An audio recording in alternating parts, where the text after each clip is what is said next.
Hello, my name is VID00036. My thing is, like, recently the President Obama, has been under scrutiny about his birth certificate.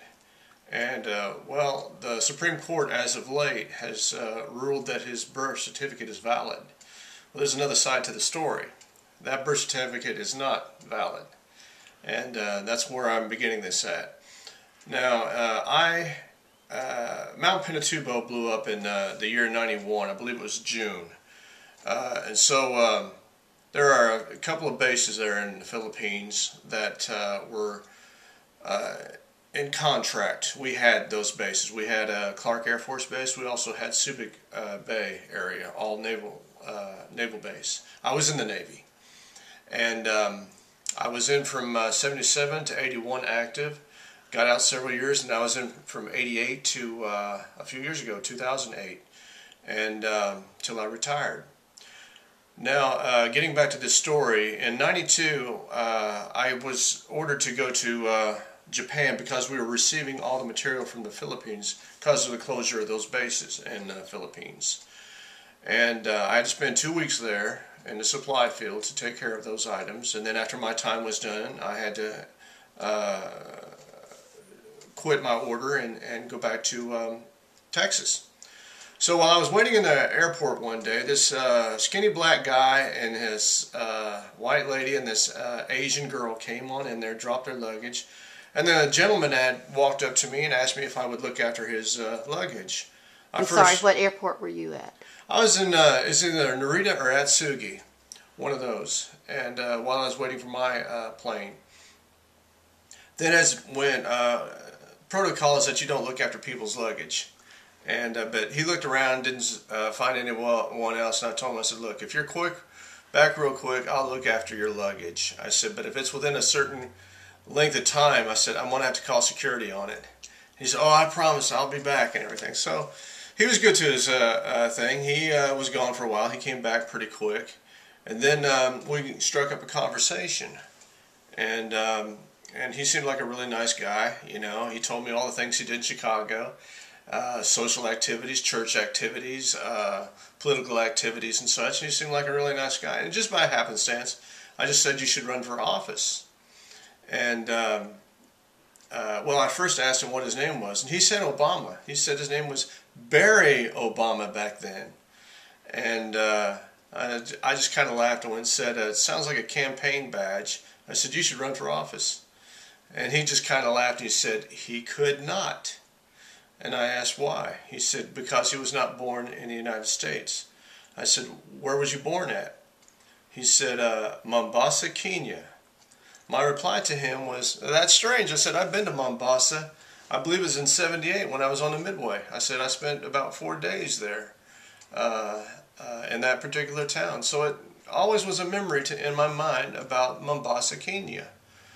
And I'm like, well, you know, in that conversation, I'm like, well, they make fake IDs. I guess they can make fake birth certificates. And saying that, I never in my life this guy would go ahead and actually do this, because that's a crime. And but he did. And so in my saying this, your president is an illegal alien, and that birth certificate that he has in his possession is a fake. Okay, yes. And would you repeat exactly what he said to you back in 1992? In 92, he told me that he was born in Mombasa, Kenya. And of course, he was there at the airport because he and Michelle were engaged to be married, and they were on their way to Hawaii to meet his grandparents. Okay, but did you not say his mother was also there at the airport? Yeah, she was. And did his mother tell you that anything? No, she was quiet most of the time, and she told me that she had cancer, and I was kind of like shocked. I didn't know what to say at that point. I was caught off guard on that one. And I remember his sister, she was on to his right side. It seemed like she was sleeping most of the time because she was laying down on the luggage on the seat. And how do you know it was his sister? Because later reports came out that his sister, they were with each other. He got his mother and they were all embarking on toward Hawaii. Michelle showed up later. They greeted her and everything. She was really nice. I talked to her for a good while. And all this was in my memory, and this happened about, that period of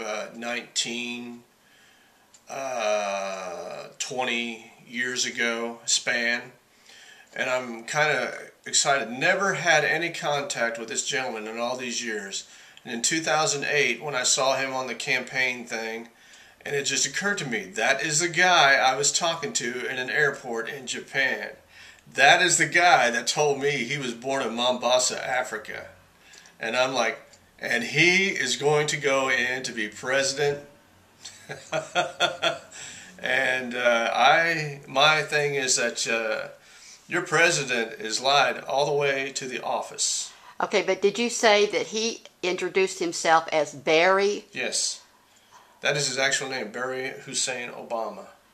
And he asked me, he says, what do you think about the name Barack?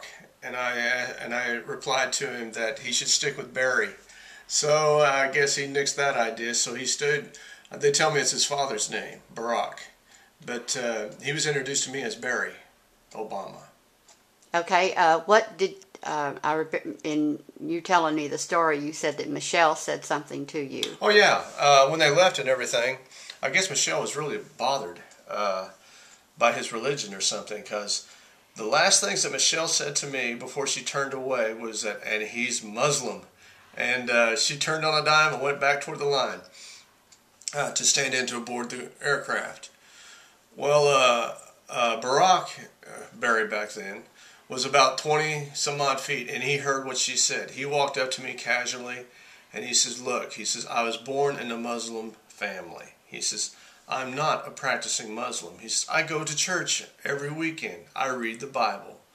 He says, and more than likely I will convert over to Christianity.